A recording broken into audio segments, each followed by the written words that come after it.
TV triple nine news కి స్వాగతం. ముందుగా ముఖ్యాంశాలు.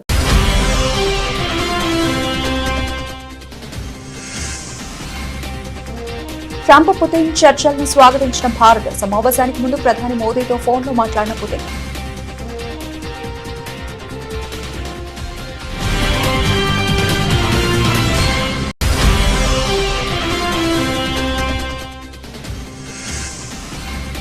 వందే భారత్ రైళ్లను జెండా ఊపి ప్రారంభించిన ప్రధాని మోదీ. ప్రయాణికులకు సులభమైన, సురక్షితమైన, వేగవంతమైన ప్రయాణం అందించే లక్ష్యం.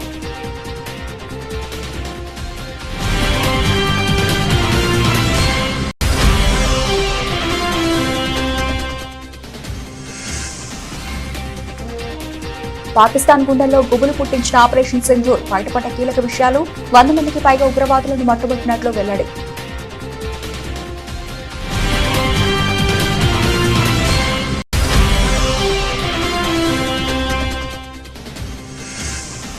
ఆపరేషన్ సింధూర్ను చదరంగ ఆటగా అభివర్ణించిన ఆర్మీ చీఫ్. సైన్యానికి పూర్తి స్వేచ్ఛ ఇచ్చారని వెల్లడి.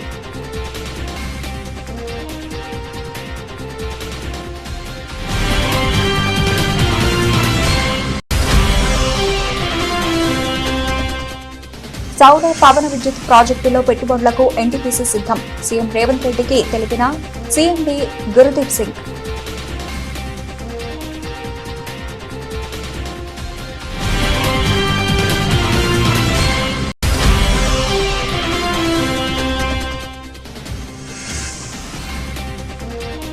నెల్లూరు భగత్ సింగ్ కాలనీలో 633 మందికి పట్టాల పంపిణీ. వర్చువల్ గా పాల్గొన్న సీఎం చంద్రబాబు.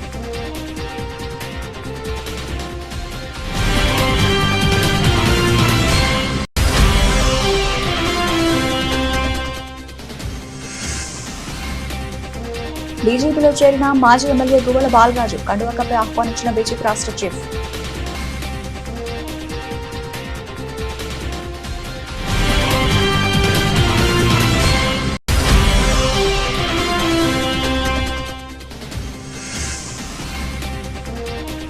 నోటిఫికేషన్ వచ్చిన తర్వాత ఎన్నికల బూతులను మారుస్తారా? ఆగ్రహం వ్యక్తం చేసిన శాసనమండలి ప్రతిపక్ష నేత బొత్స సత్యనారాయణ.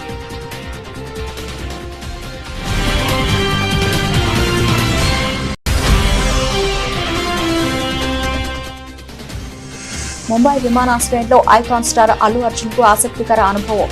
మాస్క్ కళ్లజోడుతో ఉండడంతో గుర్తుపట్టలేకపోయిన భద్రతా సిబ్బంది.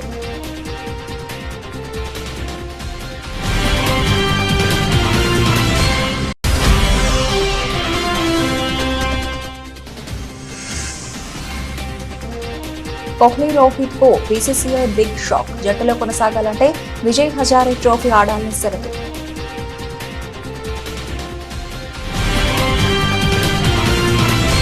ప్రపంచ రాజకీయాల్లో కీలక పరిణామం చోటు చేసుకుంది. అమెరికా అధ్యక్షుడు డొనాల్డ్ ట్రంప్, రష్యా అధ్యక్షుడు వ్లాదిమిర్ పుతిన్ మధ్య శిఖరాగ్ర సమావేశం జరగనుంది. ఆగస్టు 15న అలస్కాలో ఈ భేటీ జరగనున్నట్లు ట్రంప్ స్వయంగా ప్రకటించారు. గత కొంతకాలంగా ఉద్రిక్తంగా ఉన్న ఉక్రెయిన్ యుద్ధానికి ఈ సమావేశం ఒక ముగింపు పలుకుతుందని ప్రపంచ దేశాలు ఆశిస్తున్నాయి. గత 3 రోజులుగా చోటు చేసుకునే వేగవంతమైన పరిణామాల అనంతరం ఈ భేటీ ఖరారైంది. ఎంతో ఆసక్తిగా ఎదురు చూస్తున్న సమావేశం ఆగస్టు 15 శుక్రవారం అలస్కాలో జరుగుతుంది అని ట్రంప్ తన సోషల్ మీడియా ప్లాట్ఫామ్ ట్రూత్ సోషల్లో వెల్లడించారు. ఈ సమావేశం భారత్ కు కూడా ఎంతో కీలకం కానుంది. రష్యా నుంచి చమురు కొనుగోలు చేస్తున్నందుకు వాషింగ్టన్ భారత్ పై విధించిన 25% అదనపు సుంకాల భవిష్యత్తు ఈ భేటీలో తేలే అవకాశం ఉంది.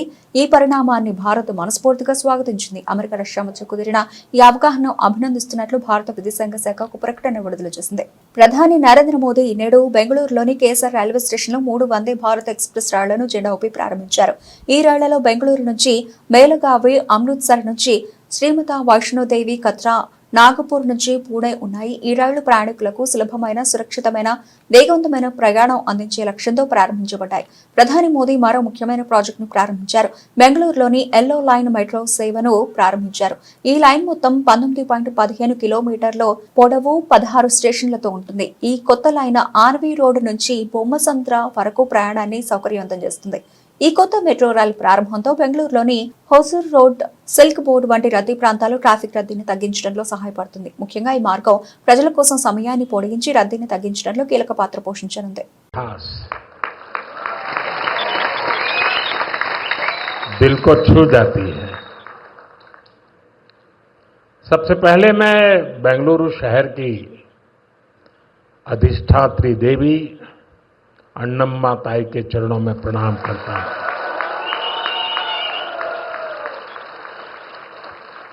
सदियों पहले नाड़ प्रभु केम्पेगौड़ा जी ने बंगलुरु शहर की नींव रखी थी।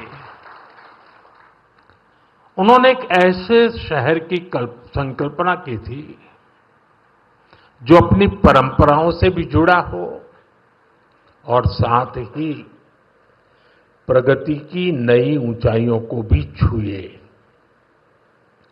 बेंगलुरु ने अपनी उस स्पिरिट को हमेशा जिया, हमेशा उसे सहज कर रखा और आज बेंगलुरु उस सपने को साकार कर रहा है। साथियों, बेंगलुरु को हम एक ऐसे शहर के रूप में उभरता देख रहे हैं जो न्यू इंडिया के राइज का सिंबल बन चुका है। एक ऐसा शहर जिसकी आत्मा में तत्वज्ञान है और जिसके एक्शन में टेक ज्ञान है। एक ऐसा शहर जिसने ग्लोबल आईटी मैप पर भारत का परचम लहराया है।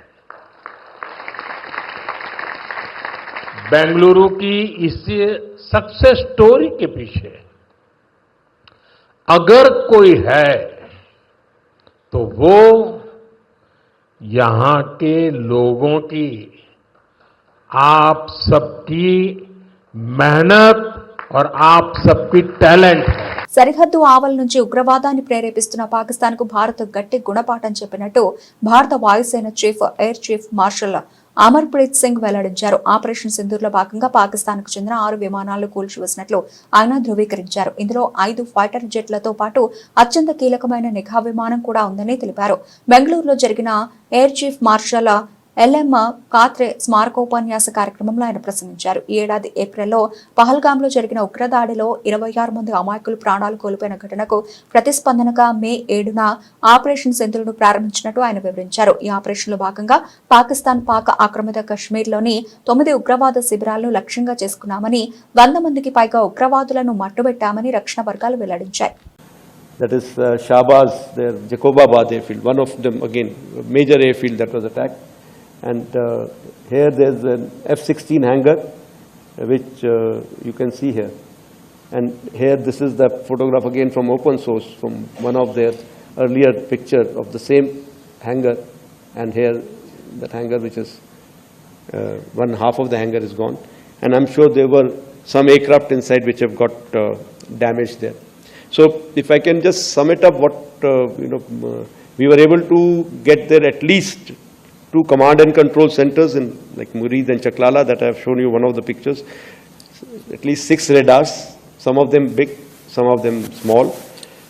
2 SAGW system that is in Lahore and Okara. Then of course runway at Sargoda and Rahimia Khan.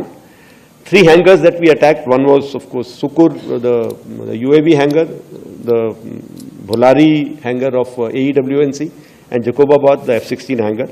And we have indication of at least 1 AEWNC in that AEWC hangar and a few F-16s which were under maintenance there. Apart from these, the SAGW systems, mostly from, I'm talking about fighter aircraft are from S-400.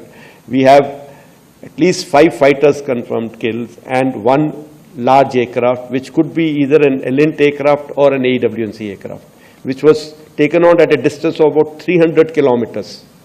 This is the actually largest ever recorded surface-to-air kill that we can talk about. And operation Sindoor గురించి army chief general Upendra Dwivedi మొదటిసారి బహిరంగంగా మాట్లాడారు. IIT మద్రాసులో అగ్నిశోధ అనే research cell ను ప్రారంభించిన సందర్భంగా ఆయన కీలక విషయాలు వెల్లడించారు. ఈ ఆపరేషన్ ఒక చెస్ ఆటలో కొనసాగిందని, శత్రువు ఏ అడుగు వేస్తాడో తెలియని ఒక గ్రే జోన్ లో జరిగిందన్నారు. ఈ ఆపరేషన్ జనరల్ ద్వివేది చెస్ ఆటతో పోల్చారు. ఎందుకంటే ఇక్కడ శత్రువు ఏం చేస్తాడో, మనం ఏం చేయబోతున్నామో ఎవరికి స్పష్టంగా తెలియదని, ఇది పూర్తి స్థాయి యుద్ధం కాదు, కానీ అంతకంటే కొంచెం తక్కువ స్థాయిలో జరిగిన ఒక గ్రే జోన్ ఆపరేషన్ అని వెల్లడించారు. ఈ ఆపరేషన్ ప్లానింగ్ ఏప్రిల్ 23న ప్రారంభమైంది. ఆ రోజు 3 సైనిక దళాల చీఫ్లు, రక్షణ మంత్రి రాజ్నాథ్ సింగ్ ఒక నిర్ణయానికి వచ్చారని, ఇక చాలు ఏదో ఒక కీలక నిర్ణయం తీసుకోవాలి, సైన్యానికి పూర్తి స్వేచ్ఛ ఇచ్చారని పేర్కొన్నారు. ఆపరేషన్ సింధూర్ మరింత విస్తృతంగా కొనసాగింది. మన శత్రు భూభాగంలోకి వెళ్లి నర్సరీ మాస్టర్స్ అనే కోడ్ నేమ్లతో కీలక లక్ష్యాలను ధ్వంసం చేసినట్లు వెల్లడించారు. And since Op Sindoor, you may be actually saturated by seeing the TV and the parliamentary debates. So I will not spend much time on that. I will say how the technology came into play. But certain things important. 22nd April, you're aware what happened in Pahalgam, and it actually shocked the nation. 23rd is the time when next day itself, we all sat down. And this is the first time which RM has also said, I think enough is enough. And all the three chiefs were very clear, something has to be done. And the free hand was given, of course, that you decide what is to be done. And that is the kind of a confidence with the political directions and political clarity for the first time we saw. And that's what made a difference, because we want to do a lot, but that kind of hand-holding and kind of free, no terms of restrictions, if I can say that.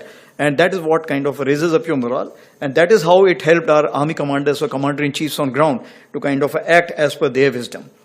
Of course, then 25th, we visited the Northern Command, as you're aware, that is the place where we thought, planned, conceptualized, and executed the 7 targets out of the 9 which were destroyed, and where a lot of terrorists were killed. 29th April, of course, was the time when we met the Prime Minister for the first time, and thereafter, next day, of course, why I'm telling you this, because it's important that how a small name, Op Sindoor, connects the whole nation. And I was telling director also that when he briefed me on this, he said, okay, we'll have this name Op Sindhu. And I thought it is Op Sindhu. Sindhu is basically Indus River. So I said, excellent, sir. Indus Water Treaty has just been frozen by you. He said, no, it is Op Sindoor. And just see, this one name has connected the whole nation together. And today people are saying Sindoor to Sindhu. Everything we have taken care of. But that is something which galvanized the whole nation as such. And the soldiers per se, because when I went on ground and I told them that, look, any sister, mother, daughter, whenever she applies the vermilion or the sindoor, she will always remember the soldier. And I think that was the connect. తెలంగాణలో పునరుత్పాదక విద్యుత్ ఉత్పత్తి రంగంలో పెట్టుబడులకు సుముఖంగా ఉన్నామని NTPC తెలిపింది. Jubilee hills నివాసంలో ముఖ్యమంత్రి రేవంత్ రెడ్డిని ఎన్టీపీసీ సీఎండీ గురుదీప్ సింగ్ బృందం మర్యాదపూర్వకంగా కలిసింది. సౌర పవన విద్యుత్ ప్రాజెక్టుల్లో సుమారు 80,000 కోట్ల రూపాయల పెట్టుబడులు పెట్టేందుకు సిద్ధంగా ఉన్నట్లు సీఎంకు గురుదీప్ సింగ్ వివరించారు. ఫ్లోటింగ్ సౌర విద్యుత్ ఉత్పత్తికి సంబంధించి రాష్ట్రంలో 6,700 మెగావాట్ల సామర్థ్యానికి అవకాశం ఉందని తెలిపారు. రాష్ట్రంలో పెట్టుబడులకు ఆసక్తి చూపిన ఎన్టీపీసీకి అన్ని విధాలా సహకరించేందుకు తాము సిద్ధంగా ఉన్నట్లు ఈ సందర్భంగా సీఎం స్పష్టం చేశారు. 2029 నాటికి ప్రతి ఒక్కరికి సొంతింటి కలను నిజం చేస్తామని సీఎం చంద్రబాబు తెలిపారు. పట్టణ ప్రాంతాల్లో 2 సెంట్లు, గ్రామాల్లో 3 సెంట్ల ఇంటి స్థలం ఇస్తామనే హామీని అమలు చేస్తామని స్పష్టం చేశారు. ఇదే సమయంలో పేదలు 2-3 దశాబ్దాలుగా ప్రభుత్వ స్థలాల్లో ఉంటే వాటిని రెగ్యులరైజ్ చేస్తామని చెప్పారు. ఈ విషయం ఇప్పటికే ఎమ్మెల్యేలకు చెప్పామని, పలుచోట్ల వారు చొరవ తీసుకుని అర్హులకు పట్టాలు ఇప్పించడం అభినందనీయమని అన్నారు. నెల్లూరు భగత్ సింగ్ కాలనీలో 633 మందికి పట్టాల పంపిణీ కార్యక్రమంలో సీఎం చంద్రబాబు వర్చువల్ గా పాల్గొన్నారు. స్థానిక ఎమ్మెల్యే మంత్రి నారాయణ వినపం మేరకు పట్టాల పంపిణీ కార్యక్రమంలో సీఎం పాల్గొన్నారు. ఈ సందర్భంగా సీఎం మాట్లాడుతూ, ఆడబిడ్డలకు ఇళ్ల పట్టాలు పంపిణీ చేయడం ఎంతో సంతృప్తినిచ్చింది. ఈ రోజు భగత్ సింగ్ కాలనీలో పట్టాలు అందుకున్న 633 మందికి శుభాకాంక్షలు. ఎక్కడ ఏ అవకాశం ఉన్నా పేదలకు సాయం చేయడంలో కూటమి ప్రభుత్వం ముందుంటుంది. నెల్లూరులో చొరవ తీసుకుని అన్ని సాంకేతిక సమస్యలు పరిష్కరించి మహిళలకు పట్టాలిచ్చిన నారాయణకు అభినందనలు అని అన్నారు. ఈరోజు నెల్లూరు భగత్ సింగ్ కాలనీలో 633 మందికి పట్టాలు ఇచ్చే సందర్భంలో సమావేశమైనటువంటి సోదరులందరికీ పేరు పేరున మనస్ఫూర్తిగా నా నమస్కారాలు, అభినందనలు, శుభాభినందనలు.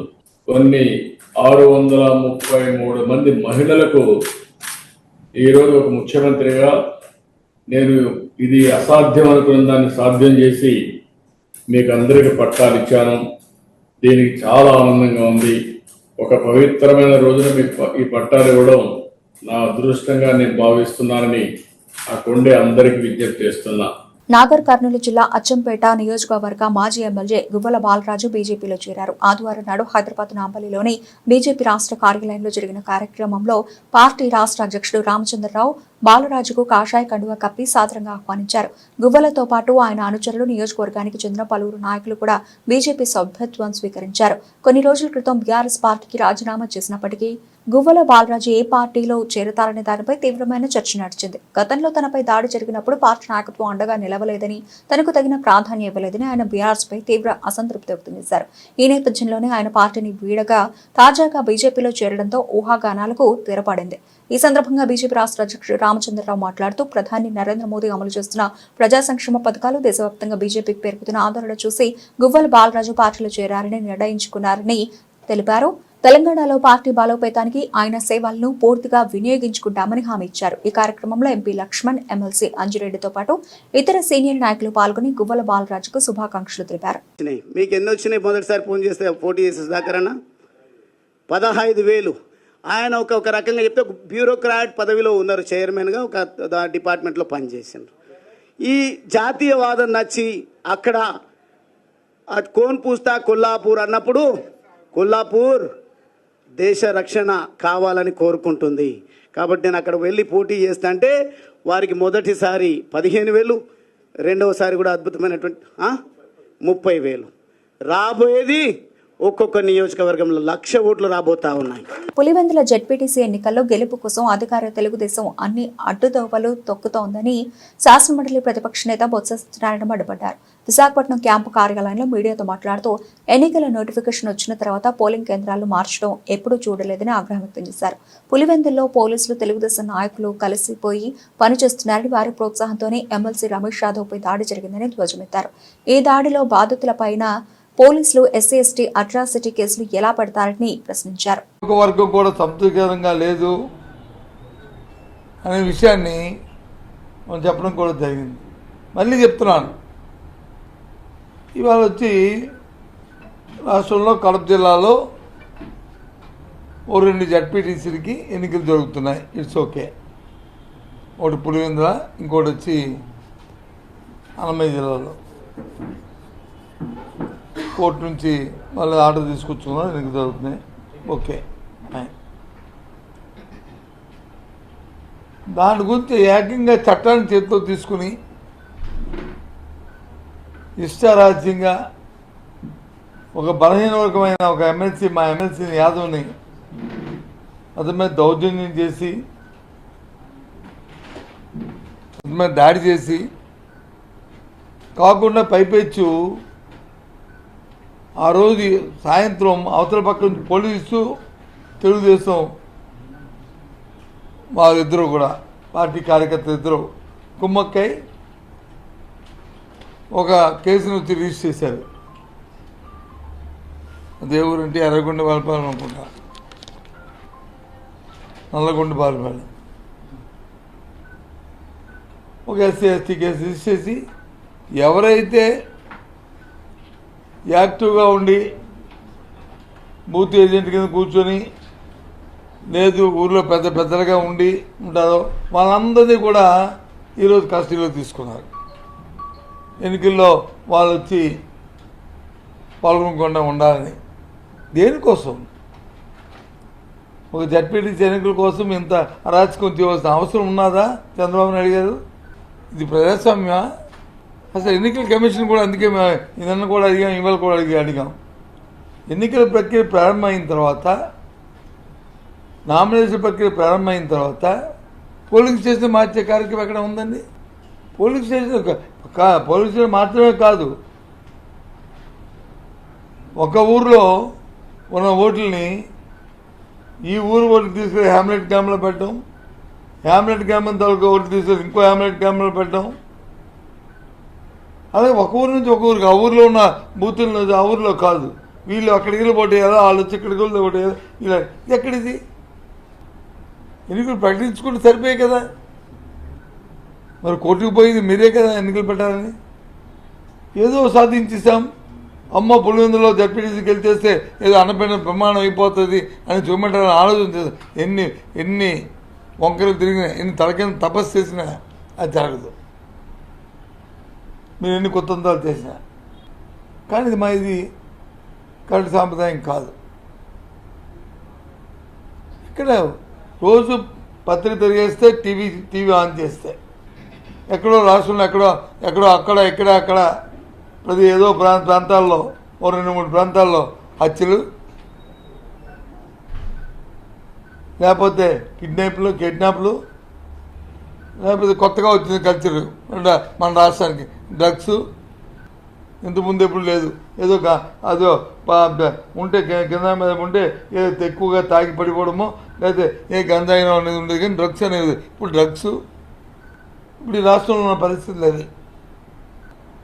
ఆడవాళ్ళ మీద మహిళల మీద అగాత్యాలు అయితే ఇంకా అన్నీ కాదు.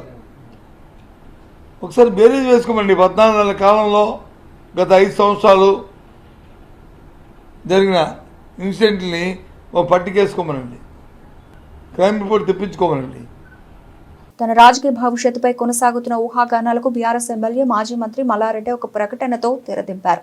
రాజకీయాల నుంచి తాను తప్పుకోవడం లేదని, చివరి వరకు క్రియాశీల రాజకీయాలను కొనసాగుతానని ఆయన స్పష్టం చేశారు. జపాన్లో ప్రజలకు ఏ విధంగా అయితే రిటైర్మెంట్ ఉండదో నాకు కూడా రాజకీయాలు రిటైర్మెంట్ లేదు అంటూ ఆయన ఆసక్తికరమైన వ్యాఖ్యలు చేశారు. తనకు ఇప్పుడు 73 ఏళ్లని, ఇంకా రాజకీయమే వద్దనుకుంటున్నానని మల్లారెడ్డి నిన్న వ్యాఖ్యానించడం చర్చనీయాంశంగా మారింది. మున్ముందు పూర్తి స్థాయిలో తన విద్యా సంస్థల విస్తరణపై దృష్టి కేంద్రీకరిస్తానని అన్నారు. అయితే ఇవాళ ఆయన తన వ్యాఖ్యలపై క్లారిటీ ఇచ్చారు. తాజాగా ఓ జర్నలిస్ట్ అడిగిన ప్రశ్నకు సమాధానమిస్తూ తాను రాజకీయాల నుంచి తప్పుకుంటున్నట్లు ఎప్పుడూ చెప్పలేదని ఆయన తెలిపారు. నేను నా విద్యా సంస్థలను దేశవ్యాప్తంగా విస్తరించానని చెప్పాను, అంతేగాని రాజకీయాలను వదిలేస్తానని అనలేదు. నా మాటలను కొందరు తప్పుగా అర్థం చేసుకున్నారు అని ఆయన వివరించారు. తన వ్యాపార ప్రణాళికలను రాజకీయాలకు ముడిపెట్టొద్దని ఆయన సూచించారు. రాజకీయాలకు దూరంగా ఉన్నారు కదా సార్, వారసత్వం కొనసాగిస్తారా? దూరం ఏమి నేను అనలేదయా. నిన్న వాళ్ళు ఏదో రాంగ్ తోటి మెసేజ్ తోటి స్పీడ్ లో పోయింది. కానీ రాజకీయంలో రిటైర్మెంట్ ఉండదు, యాది పెట్టుకో. రాజకీయంలో రిటైర్మెంట్ ఉండదు. నేను విద్యా సంస్థలు దేశం అంతా ఓపెన్ చేస్తా అని చెప్పిన. రాజకీయంలోకి నువ్వు ఒక ఆయన అడిగిండే, విలేకరు తమ్ముడు అడిగింది ఏంటంటే, నువ్వు బీజేపీలోకి పోతావా తెలుగుదేశంలోకి పోతావా అని అడిగితే, నేను ఏ దేశంలో పోను, ఏ పార్టీలో పోను, నేను ఇంకా నాకు 3 ఏళ్ళు ఉంది, 73 సంవత్సరాలు ఉంది అని చెప్పిన. జపాన్లో రిటైర్మెంట్ లేదు, నాకు కూడా రిటైర్మెంట్ లేదు.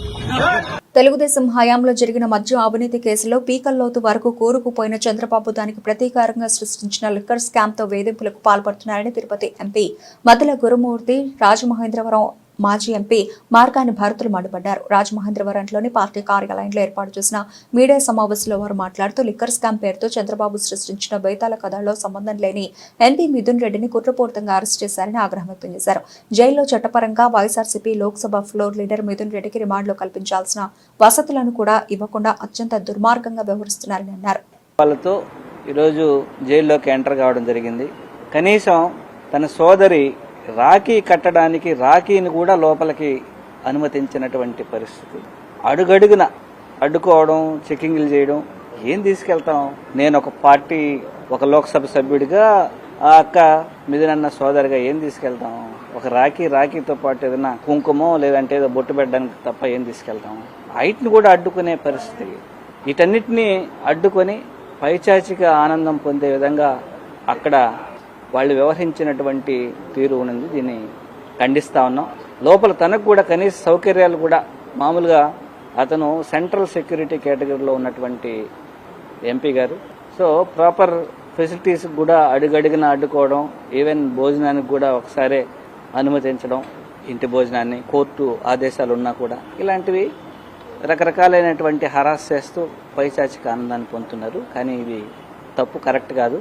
అసలు తప్పు చేసిందే కూటమి ప్రభుత్వం. 2014 నుంచి 2019 వరకు లిక్కర్కు సంబంధించి తప్పులన్నీ చేసింది కూడా కూటమి ప్రభుత్వం. అప్పటి కూటమి ప్రభుత్వం, తర్వాత ఇప్పుడు అదే విధంగా 2014 నుంచి 19 వరకు ఏ విధంగా అయితే వాళ్ళు వ్యవహరించారో అదే విధంగా 2024 నుంచి 20 ఇది ఇప్పుడు జరుగుతా ఉంది. 24 తర్వాత కూడా కేబినెట్ అప్రూవల్ లేకుండా అనుమతులు, జీవోలు జారీ చేసింది అప్పటి కూటమి ప్రభుత్వం, అప్పుడు చంద్రబాబు నాయుడు గారి ప్రభుత్వం. పోలీసుల సమక్షంలో అయినా రాఖీ కడతారు కదండి. దగ్గరగా నాకు తెలిసి 30-35 ఏళ్లు కలిసి ఒకే తల్లి కడుపున పుట్టిన పిల్లలు. మరి వాళ్ళు రాఖీ పండగ రోజున రాఖీ కూడా జరుపుకోనివ్వకోకుండా ఏముందండి, ఇప్పుడు రాఖీ కడతారు. పోలీసుల సమక్షంలోనే రాఖీ కట్టి ఒక తిలకం పెడితే ఈ బంధాన్ని మనం ఎంత గౌరవించిన వాళ్ళు అవుతామండి. హిందూ సాంప్రదాయాన్ని. తప్పే ఉందండి, నాకు అర్థం కాల. కనీసం రాఖీ కూడా ఎలో చేయలేని పరిస్థితుల్లో ఇవాళ ఈ కూటమి ప్రభుత్వం అని కూడా కాదు, తెలుగుదేశం ప్రభుత్వం. ఎందుకంటే ఈ కూటమిలో మిగతా వాళ్ళకి ఎవరికి కూడా పెద్ద వాయిస్ లేదు, వాళ్ళు ఉన్నా లేనట్టే కింద పరిగణిస్తా ఉన్నాం. ఇది కాకుండా లిక్కర్ పాలసీ గురించి వీళ్ళు చెప్తా ఉన్నారు. అసలు కనీసము నీతులు చెప్పడానికైనా కనీసం సిగ్గుండాలి కదండి. ఇవాళ ఆంధ్రప్రదేశ్ రాష్ట్రంలో మద్యం షాపులు రోడ్లపైన తాగేస్తున్నారు డైరెక్ట్ గా. అక్కడ మద్యం షాపు బయట నుంచుని గ్లాసులు అక్కడే పెట్టేస్తున్నారు, డైరెక్ట్ గా ఎత్తేసి అక్కడే గ్లాసులు పెడతా ఉన్నారు. డైరెక్ట్ నడి రోడ్డు పైన వ్యవహారం జరుగుతూ ఉంది. పర్మిట్ రూమ్లు, ప్రతి బ్రాందీ షాప్ కి పర్మిట్ రూమే, డైరెక్ట్ గా ఓపెన్ గా అక్కడ లోపల కూర్చోబెట్టి యథేచ్ఛగా తాగిస్తా ఉన్నారు.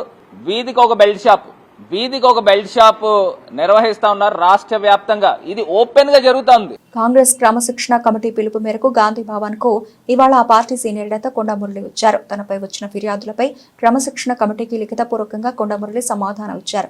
కొండా మురళి లేఖపై కమిటీ కొన్ని వివరాలు అడిగింది. ఈ సమావేశం అనంతరం మీడియాతో మల్లు రవి మాట్లాడారు. 2 గంటల పాటు సమావేశం జరిగిందని తెలిపారు. ఉమ్మడి వరంగల్ జిల్లా నేతలపై చర్చ చేశామని చెప్పుకొచ్చారు. అనిరుద్ధ్ రెడ్డి అంశంపై చర్చించామని అన్నారు. మునుగోడు ఎమ్మెల్యే కోమటిరెడ్డి రాజగోపాల్ రెడ్డి అంశంపై ఇంకా చర్చ జరగలేదని చెప్పారు. రాజగోపాల్ రెడ్డిపై ఎవరూ ఫిర్యాదు చేయలేదని మల్లు రవి పేర్కొన్నారు. తమ రక్తంలో కాంగ్రెస్ ఉందని ఆ పార్టీ నేత కొండా మురళి తెలిపారు. కాంగ్రెస్ లో తప్ప వేరే పార్టీలో తాము ఇమడలేమని చెప్పుకొచ్చారు. కాంగ్రెస్ హైకమాండ్ ఆదేశం ఇచ్చినా పాటిస్తానని అన్నారు. ఏఐసిసి అగ్రనేత రాహుల్ గాంధీని ప్రధానమంత్రిని చేయడమే తమ లక్ష్యమని ఉద్ఘాటించారు. స్థానిక సంస్థల ఎన్నికల్లో కలిసి పనిచేయాలని క్రమశిక్షణ కమిటీ ఆదేశించిందని కొండా మురళి పేర్కొన్నారు. వరంగల్కు సంబంధించినటువంటి ఎమ్మెల్యేలు కొండా మురళి గారు సబ్జెక్టుని ఒక కొలిక్కి తీసుకొని రావటం జరిగింది. అదే రకంగా జడ్చెల్ల ఎమ్మెల్యే మన అనిరుద్ధ్ రెడ్డి గారు వారి దాని మీద కూడా ఒక ఫైనల్ నిర్ణయానికి వచ్చి 4 మెంబర్స్ ఉన్నాం. మళ్ళీ నేను అందరం యునానిమస్గా ఒక నిర్ణయానికి వచ్చాం. భవిష్యత్తులో కాంగ్రెస్ పార్టీ కోసం కలిసికట్టుగా పనిచేయడానికి ఒప్పుకున్నారు కాబట్టి ఈ నిర్ణయం జరిగింది. ఈ విషయాన్ని మేము పిసిసి ప్రెసిడెంట్ మీనాక్షి నటరాజన్ గారు, సీఎం గారు వారి దృష్టికి తీసుకుంటాయి. మీకు వివరాలన్నీ తర్వాత చెప్తాం. పాన్ ఇండియా స్టార్ గా దేశవ్యాప్తంగా అశేష అభిమానులను సొంతం చేసుకున్న ఐకాన్ స్టార్ అల్లు అర్జున్ కు ముంబై విమానాశ్రయంలో ఓ ఆసక్తికర అనుభవం ఎదురైంది. అల్లు అర్జున్ నిన్న ముంబై విమానాశ్రయానికి వెళ్లారు. ఆ సమయంలో ఆయన ముఖానికి మాస్క్, కళ్లకు బ్లాక్ గ్లాసెస్ ధరించి ఉండడంతో అక్కడి భద్రతా సిబ్బంది ఆయన గుర్తుపట్టలేకపోయారు. సెక్యూరిటీ చెకింగ్ పాయింట్ వద్దకు రాగానే నిబంధనల ప్రకారం ఆయన ఆపారు. వెంటనే అల్లు అర్జున్ అసిస్టెంట్ కల్పించుకుని ఆయన సినీ హీరో అల్లు అర్జున్ అని సిబ్బందికి వివరించే ప్రయత్నం చేశారు. అయితే భద్రతా సిబ్బంది తమ విధి నిర్వహణకే కట్టుబడ్డారు. వ్యక్తి ఎవరైనా సరే నిబంధనల ప్రకారం ముఖాన్ని చూపించాల్సి ఉంటుందని స్పష్టం చేశారు. దీంతో అల్లు అర్జున్ తన మాస్క్, కళ్లజోడు తొలగించి ముఖం చూపించారు. ఆయన ముఖం చూసిన తర్వాత గుర్తుపట్టిన సిబ్బంది తనిఖీ ప్రక్రియను పూర్తి చేసి లోపలికి వెళ్లేందుకు అనుమతించారు. టెస్ట్లో T20 ఫార్మాట్లకు వీడ్కోలు పలికిన భారత క్రికెట్ దిగ్గజాలు విరాట్ కోహ్లీ, రోహిత్ శర్మల వన్డే భవిష్యత్తు ఇంకా ప్రశ్నార్థకంగానే మారింది. కేవలం వన్డేలకే పరిమితమైన ఈ ఇద్దరు సీనియర్ ఆటగాళ్లు 2027 ప్రపంచ కప్ లో ఆడాలన్న ఆశలకు బీసీసీఐ సెలక్షన్ కమిటీ ఓ పెద్ద షరతు విధించినట్టు జాతీయ మీడియాలో కథనాలు వస్తున్నాయి. వన్డే జట్టులో తమ స్థానాన్ని నిలబెట్టుకోవాలంటే వారు తప్పనిసరిగా దేశవాళీ క్రికెట్ లో ఆడాల్సిందేనని సెలెక్టర్లు స్పష్టం చేసినట్లు తెలుస్తోంది. విశ్వసనీయ వర్గాల సమాచారం ప్రకారం ఏడాది డిసెంబర్లో ప్రారంభమయ్యే విజయ్ హజారే ట్రోఫీ కోహ్లీ, రోహిత్ తప్పక పాల్గొనాలి. ఈ టోర్నీలో ఆడకుండా నేరుగా భారత జట్టులోకి రావడానికి అవకాశాలు దాదాపు మూసుకుపోయినట్టేనని ఆ కథనాలు పేర్కొంటున్నాయి. టెస్టులు, T20లకు దూరం అవ్వడంతో వారికి మ్యాచ్ ప్రాక్టీస్ గణనీయంగా తగ్గనుంది.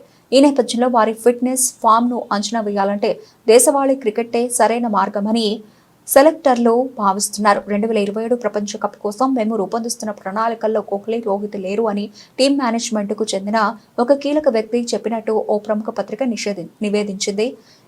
ఇటీవల ఇంగ్లాండ్ పర్యటనకు వెళ్లాలని ఆ ఇద్దరు ఆటగాళ్లు ఆసక్తి చూపినా జట్టులోకి ఎంపికయ్యే అవకాశాలు లేవని సెలెక్టర్లు వారికి ముందే సూచించారని, అందుకే వారు ఆ ఫార్మాట్ నుంచి తప్పుకున్నారని కూడా ఆ కథనంలో పేర్కొన్నారు. బులెటిన్ ముగించే ముందు హెడ్లైన్స్ మరోసారి.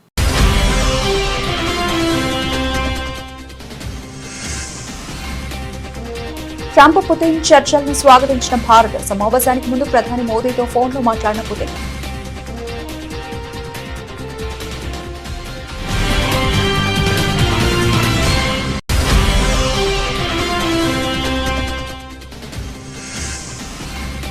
వందే భారత్ రైళ్లను జెండా ఊపి ప్రారంభించిన ప్రధాని మోదీ. ప్రయాణికులకు సులభమైన, సురక్షితమైన, వేగవంతమైన ప్రయాణం అందించే లక్ష్యం.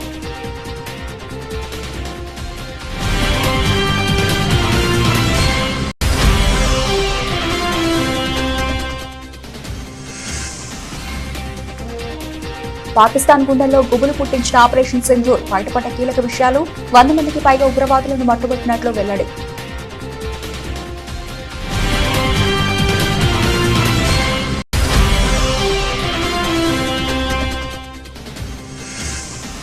ఆపరేషన్ సింధూర్ను చదరంగ ఆటగా అభివర్ణించిన ఆర్మీ చీఫ్, సైన్యానికి పూర్తి స్వేచ్ఛ ఇచ్చారని వెల్లడి.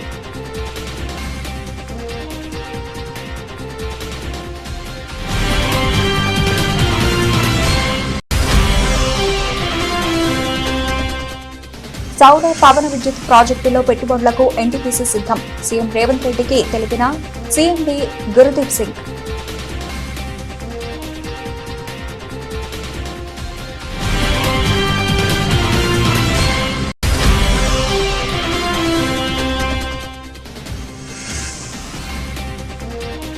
నెల్లూరు భగత్ సింగ్ కాలనీలో 633 మందికి పట్టాల పంపిణీ, వర్చువల్ గా పాల్గొన్న సీఎం చంద్రబాబు.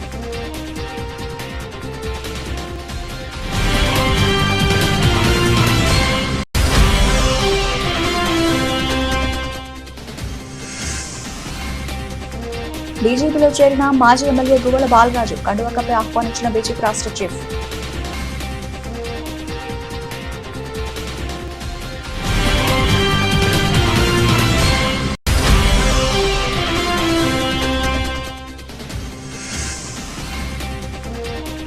నోటిఫికేషన్ వచ్చిన తర్వాత ఎన్నికల బూతులను మారుస్తారా? ఆగ్రహం వ్యక్తం చేసిన శాసనమండలి ప్రతిపక్ష నేత బొత్స సత్యనారాయణ.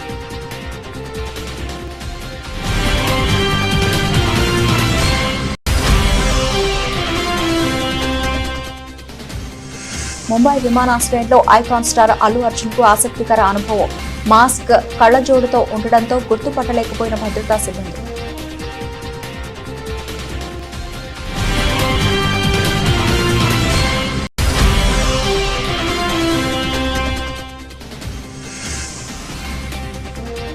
కోహ్లీ రోహిత్ కు బీసీసీఐ బిగ్ షాక్, జట్టులో కొనసాగాలంటే విజయ్ హజారే ట్రోఫీ ఆడాలని షరతు.